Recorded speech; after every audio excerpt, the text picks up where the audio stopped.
pretty much most of the messages of you should be in a committed relationship before you embark on even romantic feelings. I was like, yeah, how would you do it otherwise? Why would you say yes to a date if you don't already want to date them? I don't understand. Right. You know, the first time I saw you, you were wearing a tuxedo at the bar. You were very dashing. But the first time I saw you was in the elevator. Really? You don't remember? I guess you do kind of blend in, huh? Did I scowl at you? No, you smiled. I did. Yes, it was a complete accident, freak. I haven't seen it since. Just that one time. I'm like that, but bigger. Bigger. Well, not that big. Let's never come here again, because it would never be as much fun. Whatever you say. You're the boss. I'm stuck. Does it get easier? No. Yes, it gets easier. The more you know who you are and what you want, the less you let things upset you. I'm not worried about you. I'm John Totten, and this is Between Us. Hi. Hi, John Totten. How are you? I'm doing well. Tell me who you are. I'm Kj Swanson. I'm a cis, white, queer, Christian, creative theologian, artist, single, navigating patriarchy as a single woman. A friend sent me an article recently that referred to therapy's rise in popularity as an aspect of, quote, affirmation culture, and why this is a reason it eventually will fall out of favor with society. I felt conflicted about this point.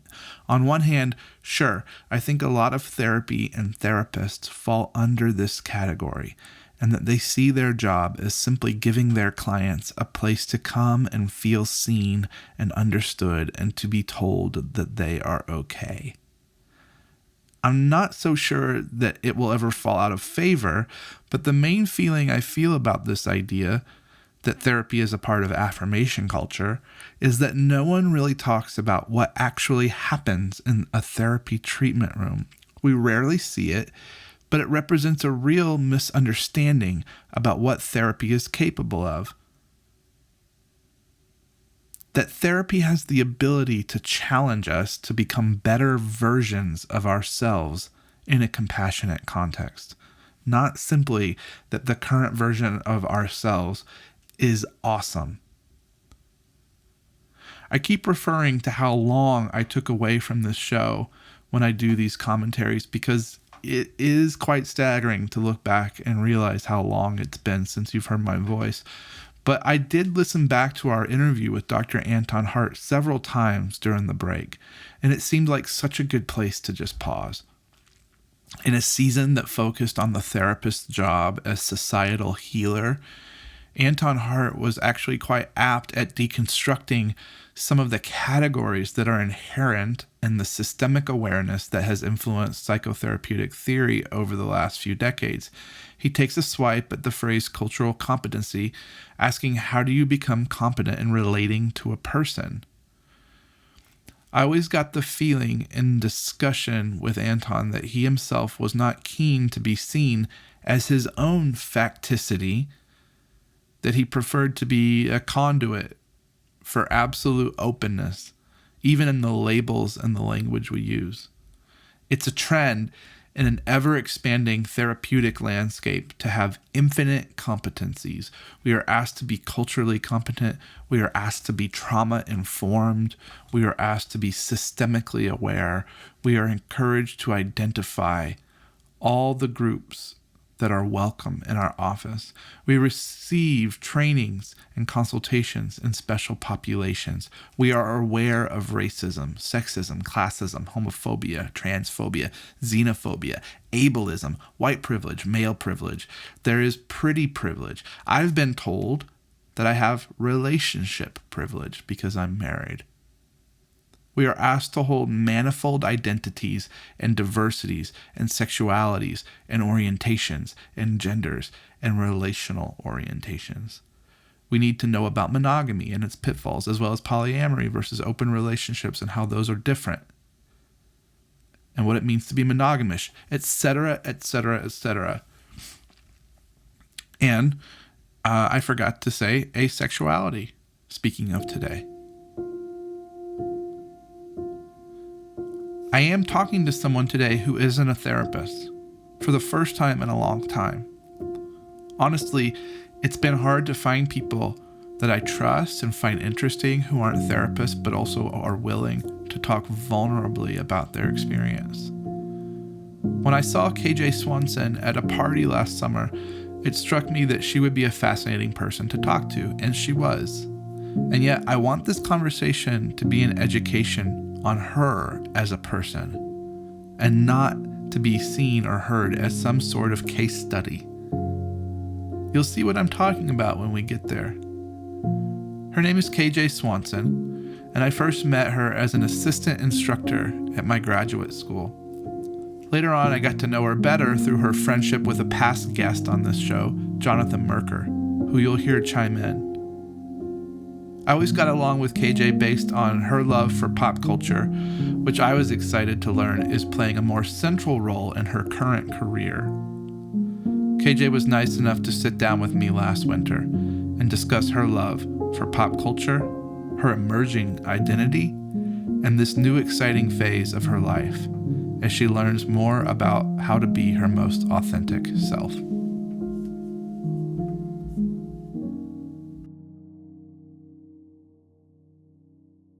I always thought of you as the person who was like bringing in pop culture into theology and psychology. Yeah, I do think that's been sort of my jam. I tend to say I'm an interdisciplinary theologian working primarily in the arts and pop culture. Yeah, I've never been able to do pure discipline anything. I find, the idea of looking along the beam, like a beam of sunlight in your eye, I can't look right into the eye of theology, but if I look at something that theology is shining on or something shining on theology, so I always need to do theology and. How much writing have you done on the theology of Taylor Swift in your career? Okay, so this is where I feel a little abashed, is that for all my pop culture, it doesn't apply to music. Oh. I'm always almost purposely about 35 years behind popular music, or the contemporary music I'm listening to now, it's like acontextual. I heard a song in a movie and I downloaded that artist's whole discography, but I have no idea if they're famous or indie. Oh, that's a really good way to discover music, though. Yeah. The only two Taylor Swift songs I know are the songs, one that she wrote and one that she co-wrote with the Civil Wars for the Hunger Games first companion soundtrack that T-Bone Burnett produced. One of my few peer-reviewed articles, because I've been not writing very much lately, is on the soundtrack to the Hunger Games saga. So I've thought a lot about those two Taylor Swift songs. As a MDiv student, I think I wrote a whole paper about why is it that I feel a certain way when I'm walking down the street with my headphones listening to a soundtrack from a movie in a way I've never felt in church. And particularly at the end of Life Aquatic, the David Bowie Queen Bitch song, as all the cast is walking towards you. And so now whenever I hear that song, you can't not picture Willem Dafoe heading right at you. I am part of it. What leads someone with these interests into a career in theology as opposed to American studies or something like that? It's a really good question. So part of it is how did I get to theology? Because it wasn't where I was headed.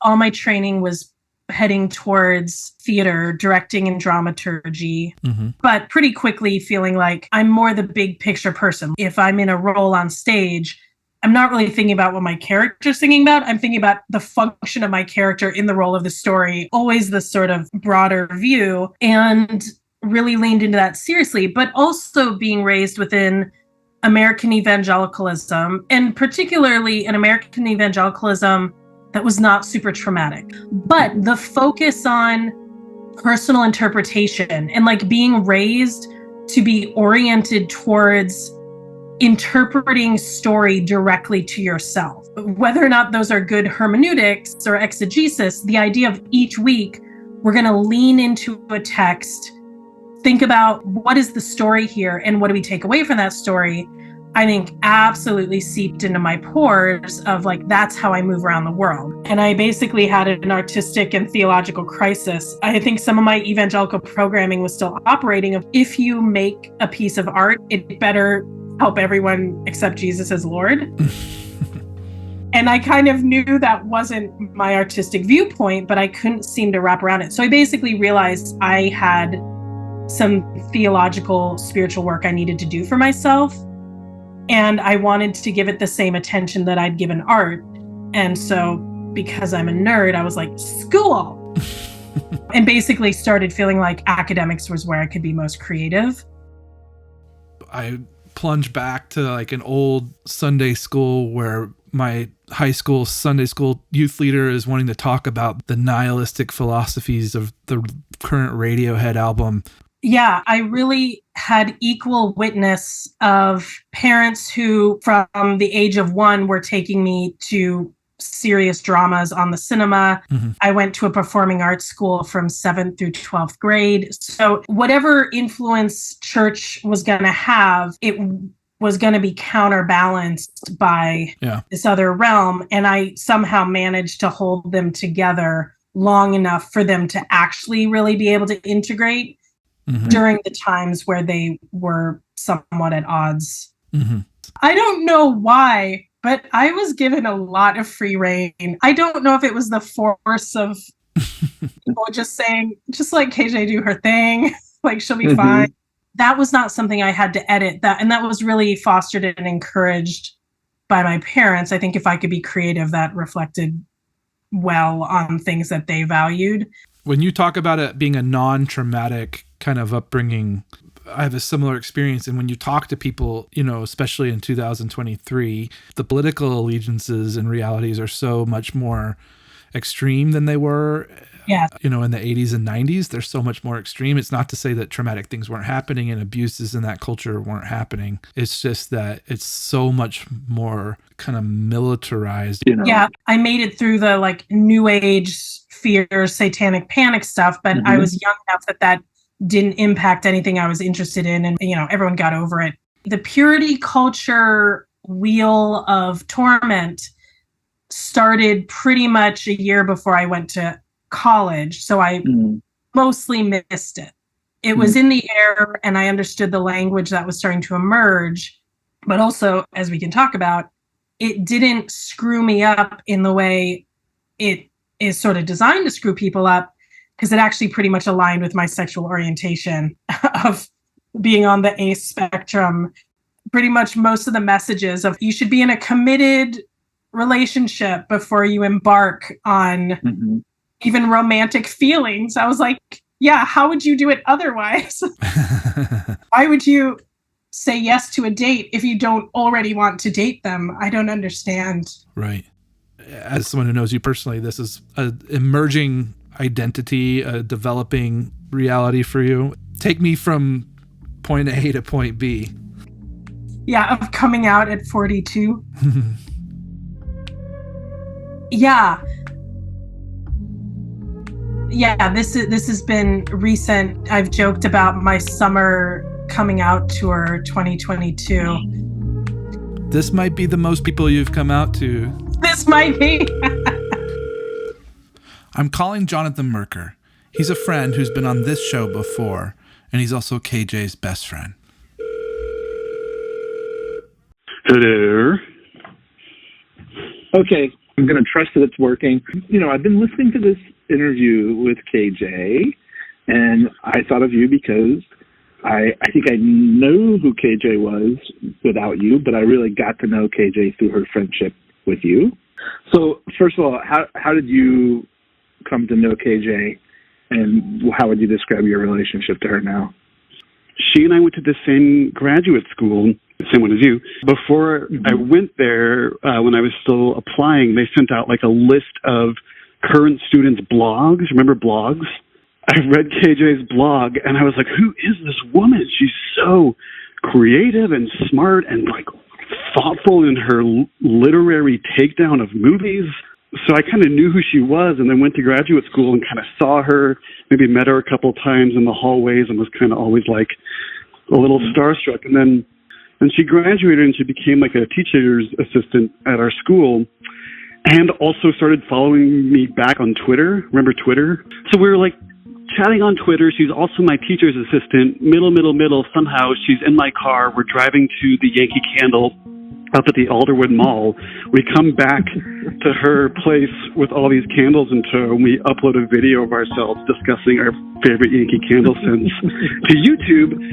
And like from there, I'll just answer the rest of your question, which is KJ is my relationship to her. She's just my favorite person alive. She's my favorite person that I'm in relationship with. She kind of occupies this space in my heart, in my soul, in my mind of like, if I need to probe for some goodness or truth or understanding or know that I'm loved in the world, I don't have to think farther than my relationship with KJ. That's kind of who and what she is to me. Yeah, I'd known for quite a while. I'd understood myself as countercultural in some ways that just seemed implicit default norms for everybody. And even, in 2017, I sort of talk about having a conversion experience where even though my PhD was in feminist theology and I'd been deconstructing everything in my life for a good 20 years, I realized that summer how deeply embedded this formula for what is being a flourishing human was. And it was to be married with a child and have a house that you own and a retirement plan. Even though I hadn't been living my life as if those were goals of mine, I kind of woke up to the depth at which that was functioning inside me. And I'll credit Rebecca Traister's book, All the Single Ladies, as a text that helped me basically flip so much in my life that had been publicly portrayed as a negative. And this book helped me view all those things that I'd been experiencing as positive, look positive to me in a simple sense of like what it meant to be a single woman in her 30s living on her own in a career that I have been self-determined with, and being like, I am living the dream of 3,000 years of women. I am in the promised land, even though there's a lot culturally reflected around me to show how can you have all this going for you and yet you're missing the most whatever. So my conversion experience in 2017 was sort of an acknowledging of those aren't my dreams. Even if there's things in there I would like to have, that's not going to define me and what my life is now, being a renter, being sort of paycheck to paycheck, being unpartnered is most likely how the rest of my life will be. So how do I lean into all the best parts of that? But a few years later, ironically, in a class I was teaching on queer theory, a student did a presentation. He was doing really cool work around asexuality and apophatic theology or negative theology, the mystic tradition. And he did sort of a quick overview of some identities within the asexuality spectrum. He just, defined demisexuality, and I heard it and I was like, oh, well, that's me. And it didn't even ring because I think I took it in as, oh, there's a name for something I already know about myself. That doesn't change anything. It rattled around inside me for about 3 years and started raising other questions. And this is before I really understood how that functions as maybe a part of asexuality. But anytime anything was associated with asexuality, I felt a resonance. And there was something about the term ace that I was like, there's something powerful there. I wonder what that is. Things came together in spring of 2022 that actually forced me to go, wait a minute. Let me do some research on this. Why have I not Googled demisexuality and asexuality and seen what resonates? And I did some free writing for myself as like I had sort of a flood of connections of, is this related to this in my life? And does this have to do with that? And I was just starting writing it. As I started reading things, I literally heard people say things that I had written the night before. People on YouTube, TikTok, whatever, and basically pivoted to realize, holy crap, being a minority sexual orientation has affected everything in my life.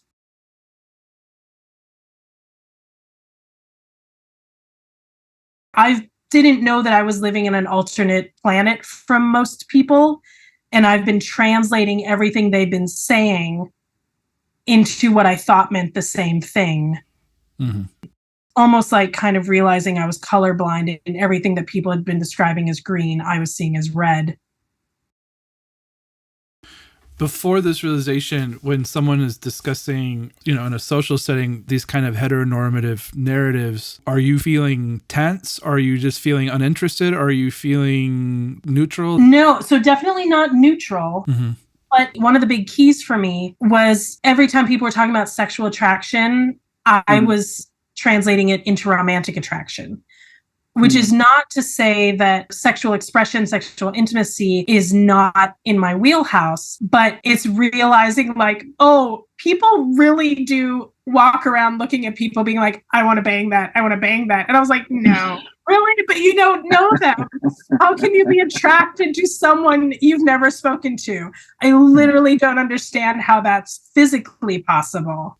So all the things I understood of, what I desire for with a partner, the kinds of intimacy, communication, playfulness, everything has been entirely driven by, I would say, romantic desire. And that only comes through the more I know a person, the more the potential to be attracted to them is. And honestly, like I'm still holding a lot of terms loosely because I don't know that demisexuality actually fits. In emailing with KJ since our interview, she wrote this. Since our conversation, I've continued to explore language that fits my experience.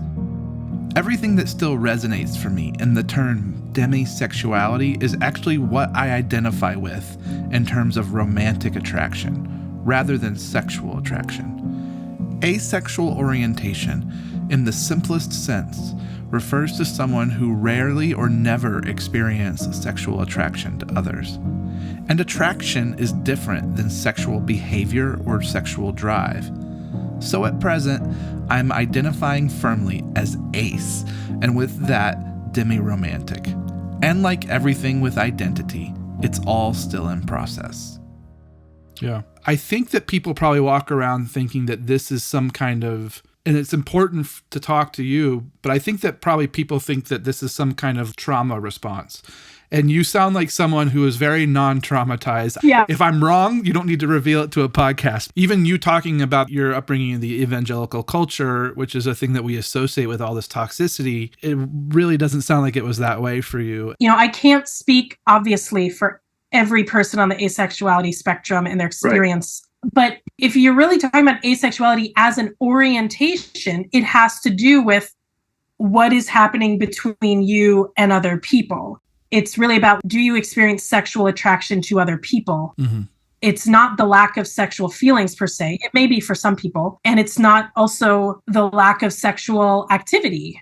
And it may be for some people. And for aromantic people, it's that you don't experience romantic feelings for other people. Right. Part of what was surprising for me starting to meet up with other ace people in conversations and meetup groups, for a ton of ace people, apparently romance is our favorite genre. It's not, this doesn't apply to me, I'm not interested. It is super compelling. Here's me talking with Jonathan Merker again. I'm thinking about one of my first conversations with you. I remember you were doing some kind of personal project for some kind of conference on the fact that queerness and trauma are not like a causal relationship. It was for a gay Christian network conference. And I figured that a lot of survivors of ex-gay conversion therapy have been told that their abuse made them gay. So the title of that was called, So Your Abuse Didn't Make You Gay, Now What? And it was essentially, it's not causal, but there's still some trauma here to work through. Yeah, and I think, as I'm talking to KJ about her kind of emerging awareness of her identity as asexual or on the asexual spectrum. One of the things that I say to her is like, contrary to what some people might believe, you are a very non-traumatized person. You know, she's very centered. And one of the things that I also pick up on as I'm listening back to this interview is it's clear to me that she seems like she has a responsibility to speak very well about it. Mm-hmm. KJ is a wizard or just a master of really understanding how to communicate the heart of something. And, you know, one of her great strengths is she will also critique and criticize when people don't communicate with heart or kind of understand how nuance and narrative work together in story. But so when you hear her speak about her own identity, her understanding of what it means for her to relate to herself and to others, I find that she takes that same energy that can be, you know, a criticism in terms of pop culture and instead turns it into like a very specific, very particular way of making sure that she's speaking with the type of heart that she knows she wants to hear in others' tellings of stories and of truth. I love that about her. And I love, having been her friend for so long, hearing the way that she wrestles with, and listens to how things are communicated to further hone and create her. I wouldn't say that, I would guess that she wouldn't say she does it to further hone her own skills, but I've witnessed that happening, and it's a real joy. Yeah, and when you say getting to the heart of something, that seems to be a theme, and it seems to be very consistent. Like when she talks about being demi-romantic, of course, right? Like, of course she is, because she's such a consistently herself person. Absolutely. And it feels like when you talk about getting to the heart of a movie or a book, it would also be not surprising that when she's interested in people, she's interested in matters of the heart. Even the way that she becomes enraptured with story and allows story to inform. I think she was well known and well respected at our graduate school for teaching classes that interwove thematic literature elements with spirituality or whatever course of study you might be engaged in. And so her ability to say, oh yeah, of course I'm going to connect wholly with my whole self to whether it's an academic project or a person. When she says I'm demi-romantic, I'm like, oh yeah, maybe this is what it feels like to be in deep, close relationship with a demi-romantic person. It's the best feeling ever. Sign me up. You are fully recognized as a person and not compartmentalized or part object. No, when you're in KJ's presence, you know your own wholeness, and it is a very gratifying experience. What sparked the question was wanting to know, for people who may not be familiar with the term demisexuality. Yep. And it's a newer term, and it's a term that takes a lot of shit on the internet because the definition sounds like moralistic practice. A demisexual person is someone who will likely only experience sexual attraction to another person if there's a strong emotional bond. I think in some ways to overstate the case can be a little helpful, which is to say, like, there's not a capacity for sexual attraction to someone else unless there's an emotional bond there. And the difference being, like, of course, plenty of people prefer to like wait until they know a person well or care about them before they engage in sexual or romantic activity. But for demisexuals, it's not a choice. It's an orientation, right? It's the idea of you're asexual until you're not.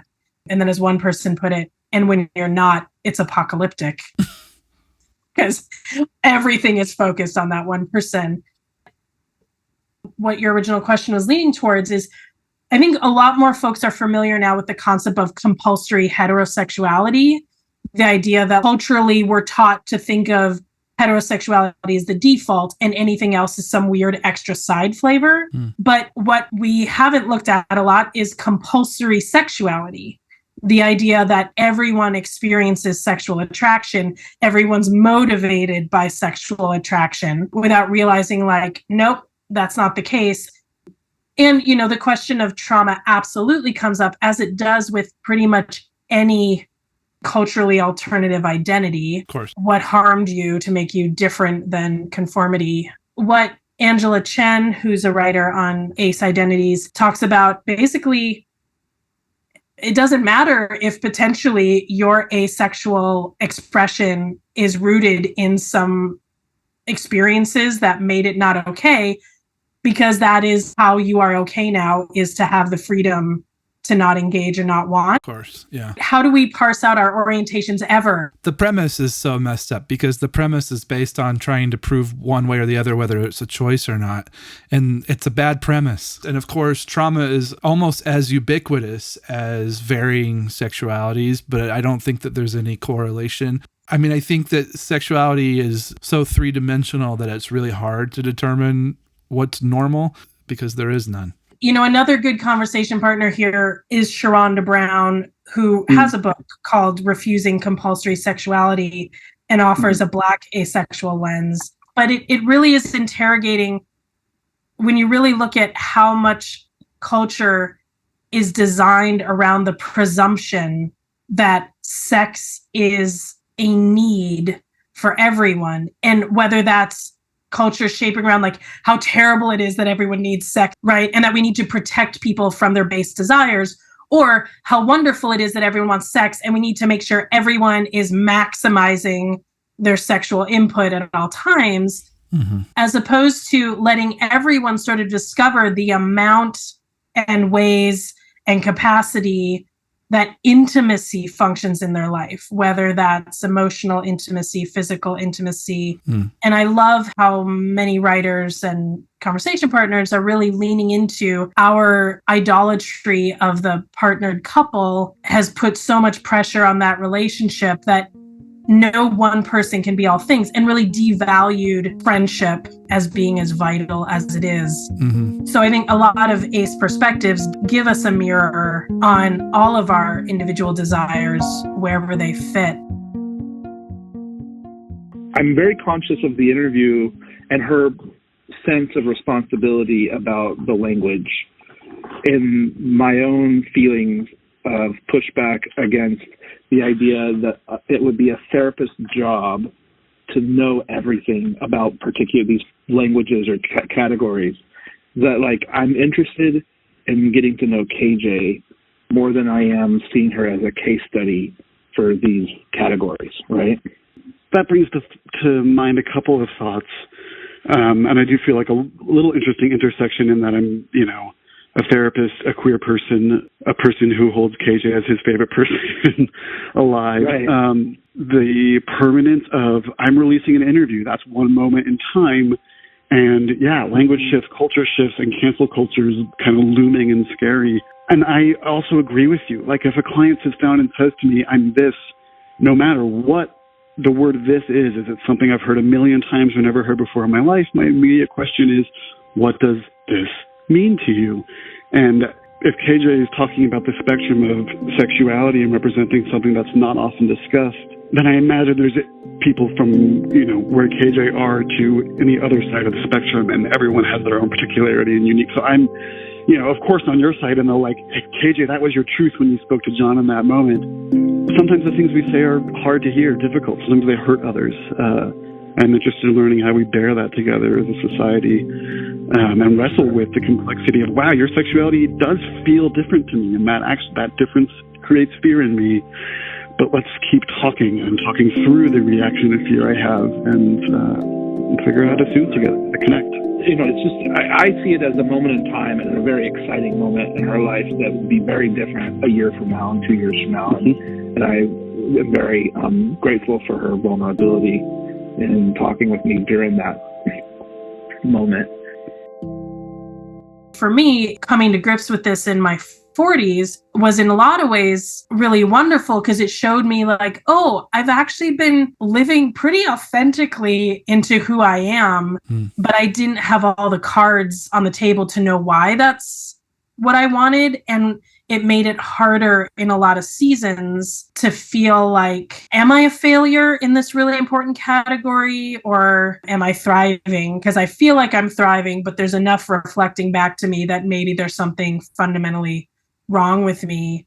One of my big light bulb moments was the realization that, you know, I'm someone who's had pretty great self-esteem for quite a while and love myself. I think I'm fun. I think I'm neat. I like what I do. I'm surrounded with an excess of generous love in my life from the people who love me. And yet I never believed that someone could look at me and be sexually attracted to me. And that had always sat with exactly the sound you just made of like, oh, how can I know all of these good things about myself, but feel such disregard or shame or disappointment in myself? And then this process last spring was like, oh, wait a minute. I have never looked at someone and found them sexually attractive upon just looking at them. Right. This was not a deep buried trauma that showed up nowhere else in my life except this one category. It was me trying to comprehend a reality for others that I did not have myself. Question, and I don't ask this because not in a way of like, did you pass this by your therapist, but have you had positive or negative interactions in therapy around this? This is a really big one for me because I had a wonderful therapist for 6 years in my mid-20s to early 30s that we ended pretty much when I moved to do my PhD out of the country. It was just the right time to close. And then hadn't had a therapist this whole time. And within about 3 months of coming out, I was looking for a therapist, not because I felt a particular crisis, though I will say there was like a 2-week period when this all crashed in on me and really did feel like the world is upside down. I'm inside out. Everything's dizzy. Like I had a, queer awakening that was very disorienting, but really wanting a therapist because I wanted someone informed on ace identities that I could just really sit and be like, okay, and then this thing and this thing, do you think that's connected? What do you think about this? Like really try to dig in.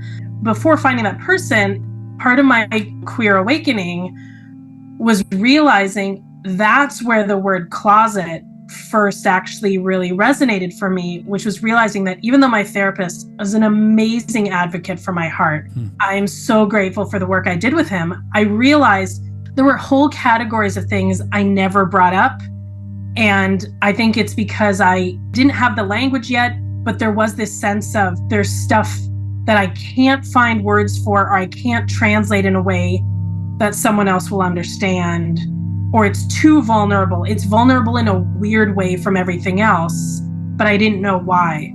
And pretty much immediately by last April, I was like, oh, I know why I never talked to him about that, because of my asexuality, and I didn't know how to talk about it. And so finding my new therapist, it was also a challenge because there will still be plenty of therapists who will regard asexuality as something that needs to be cured, who will want to look at what's your dysfunction. So it was tricky to be like, how do I find someone who works in this space? Because being LGBTQIA plus community oriented in your clientele doesn't guarantee that you're not going to have a compulsory sexuality view. But the way I found someone was by looking through sort of a listserv of kink and poly-informed therapists and messaging people and being like, do you work with people with ace identities? This is not in any way me encouraging you. I just kind of wonder what it would be like to talk about that with the previous therapist. So it's funny because, we ended by me moving to Scotland. And we ended, but we also sort of kept the door open for if I wanted to come back and still be in his care. And literally, he carved me a doorstop. That was like my sort of symbolic thing. And we emailed a bit while I was away. But when I moved back, I had zero money. I was making like $14,000 a year or something in Seattle. There was like 3 years where even the thought of meeting up was not an option. And then it kind of became this bug in the back of my mind where I thought, oh gosh, I still haven't ended with my therapist and I probably need to. And it became the source of stress. I still haven't closed the door. The door is still open. What do I do? And within a week of what I'll call my queer awakening, I'd emailed him and say, hey, can we talk? Suddenly I was able to do it. And so we had a great conversation that was on Zoom and reconnecting because we hadn't really had much contact. And I came out to him and it was great. And I'd wondered if that conversation was there a version of it that it was going to be like, if only you'd had these categories, you could have helped me sooner. But it wasn't that conversation. It was, just me getting to talk a bit about that process and him being really enthusiastic and delighted and proud with me.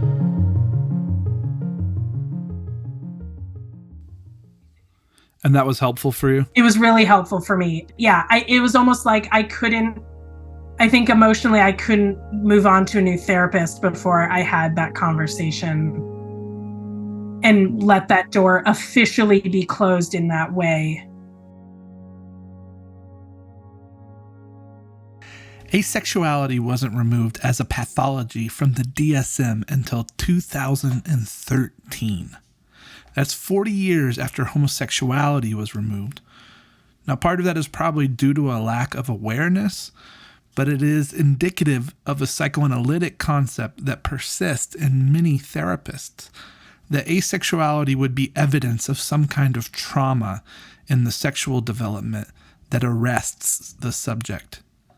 While Freud never addressed it, like many founders of influential systems of thought, his followers have dropped a lot of his original nuance.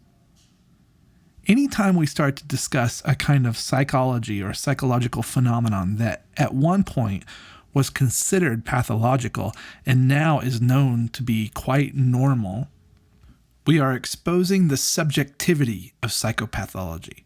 This is an unpopular idea because we're in an era in which denial of science is rampant, and so are the forces trying to promote science, while at the same time we have valorized psychotherapy in a way that frames it as a wholesale moral good. Many of the people who are promoting medical science and therapy need psychopathology to be scientific. And yet, while many diagnoses like schizophrenia and bipolar represent organic illness that impair our functioning in the world, our field has a history of also pathologizing mindsets or traits that are now considered either normative or normative variations. As in, maybe most people don't have them, but they're not pathological. The ugly truth that many who yearn for certainty don't want to hear is that many of our concepts around psychopathology are socially constituted. In a society where it is common to have dialogue with deceased ancestors, to hear the voice of your great-grandmother might not be considered pathological. To us, it's psychotic. Or in a Christian society where we are commanded to go forth and multiply, it might be considered disordered to not be interested in sex. By the way, despite the fact that the two central figures of the New Testament also seemed to be asexual. So admittedly, I'm being a bit of a hypocrite here because as much as I resisted seeing this interview as a case study, KJ is a really good example of someone who, to use a binary that I don't like to use, is pretty healthy.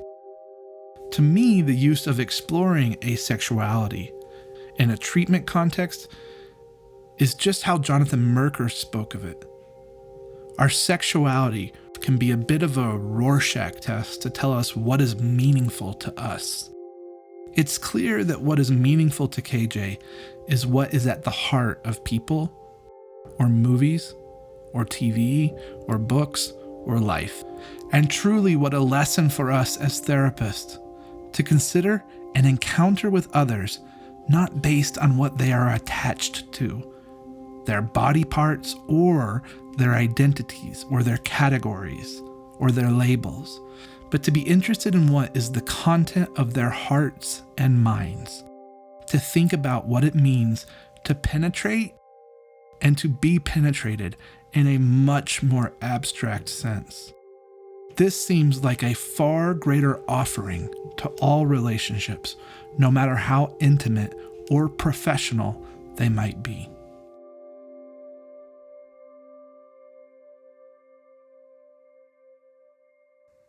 Going into therapy, I've only, at the time of this recording, I've met with my therapist about 5 times. So it's very new. But I'm not in crisis. So it's this thing of, I am not someone who's been trained to value talk therapy for this talk therapy, right? Like relational psychodynamic narrative therapy, where you're going to use the relationship between you and the therapist as the thing where stuff's worked out. And right now I'm sort of like, I just need someone to listen to me. Like, I just need to talk it out. I'm thinking of the shortcomings of psychoanalysis and psychoanalytic therapy. Maybe there's like biological differences in someone. Maybe just some people are constituted differently. Sometimes a cigar is a cigar. And, wanting to seek out the therapist because I want to talk about what it's like to have not known this about myself for 20 years and to start integrating it because I now have new options. I had whole categories of language and comprehension missing in my equipment for navigating, potentially trying to find a partner. And, when I talk about my conversion in 2017 of embracing the gift of my singleness, liberty, independence, that really was a turning down of the volume of, well, if this is how my life is going to be from here on, let's lean into the best of it. I also now realize it took an active daily effort to turn down the volume on my desire for a partner. The ability to say, I'm going to enjoy what this is without a full deck of information on myself, it meant I was having to kill the part of me that also hoped for the chance to see if I could have a partner, right? Right. Coming out, it flipped the on switch to 11 and it totally floored me because I had been working really hard to accept that that wasn't for me. And now having more information at hand was like, oh shit, do I have to hope again? Do I have to do the work of navigating this pursuit or wanting to be pursued? Yeah, that work is much more interesting as I get mad at this hypothetical psychoanalyst in my mind for trying to figure out why you are the way you are, and maybe they don't even exist really, but the work you just described is much more interesting to me and meaningful. Yeah, to literally talk about how in every aspect of my life, except love relationship, I am completely heart driven. My career is so weird. My choices, I've literally only done things because it feels right in my heart and things click. And I've taken, the consequences that come with that of being paycheck to paycheck for 20 years until a year and a half ago, basically. What feels like KJ being able to be KJ and noticing the second something starts feeling wrong. I can do that in every aspect of my life. But when it comes to the idea of like, oh, what if I wanted to tell someone that I'm interested in them? And it's like, I have no idea what I feel. So starting to actually be like, why don't I have this toolkit? And it's not just ACE people, but for a lot of people on the ACE spectrum, you've been using other people's language and categories to try to understand an experience that doesn't include all of that language and categories. So there really is a translation gap. So hence why I think for so many ACE people, like the best thing we can do is talk to each other and hear about each other and hear allosexual people's experience, right? So people who do experience sexual attraction, and the more getting to hear other people being like, oh. What are 3 words you would describe KJ as? I would say heart or heartful, wise, caring. She cares. Yeah. She cares so much that her classes are themed to she has a playlist for as the students enter and as the students exit, not kindergarten students, graduate students. She curates the playlist so that their educational experience is the best she can make it. That's the kind of person KJ is. Yeah, she's just very dedicated. Yep, absolutely. It's been a real honor and joy of mine to be one of her confidants on this journey as she discusses and makes sense of things and tells me about them and updates me as she makes discoveries. It's just been a joy. I feel so honored and thrilled to have her in my life in the capacity that I get to be. It's really... That's good. I feel warm and tingly in my heart as I'm talking to you. That's great. Thanks, buddy. You're welcome, John. Great to chat with you.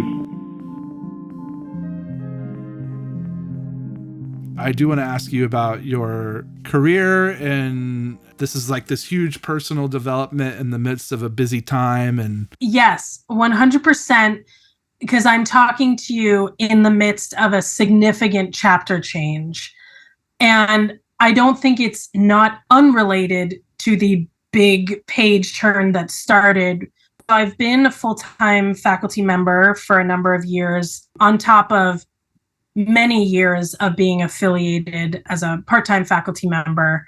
And I, at the end of this academic year, am stepping away from my full-time role. But I'm pivoting to full-time working with my writing partner, who runs a creative consultancy. You know, I said I trained as a director and dramaturg. I've also this whole time regarded watching movies as kind of my full-time job. The and of my theology and has been narrative interpretation, largely film and literature.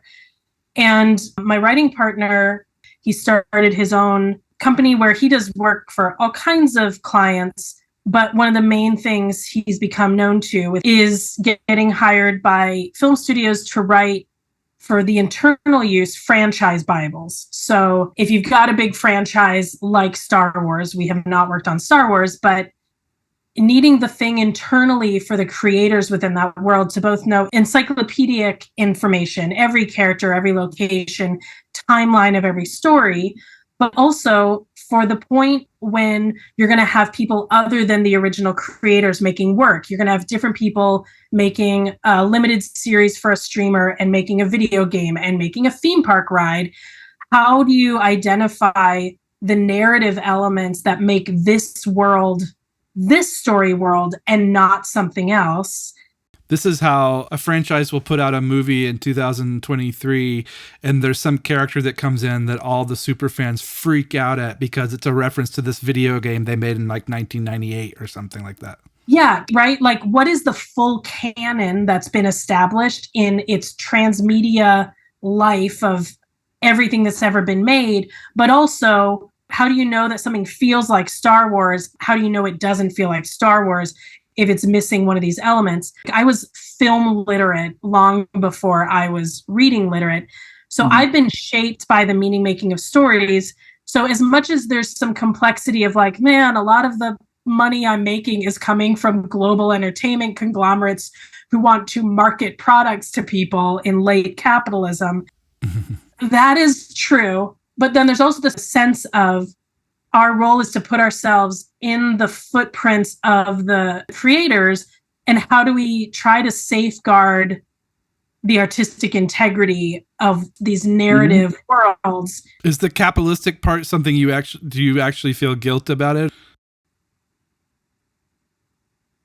Something I have complexity around because I'm so fundamentally nonprofit. I've only worked for theaters, schools, and churches, with a brief gas station work in my teenage years.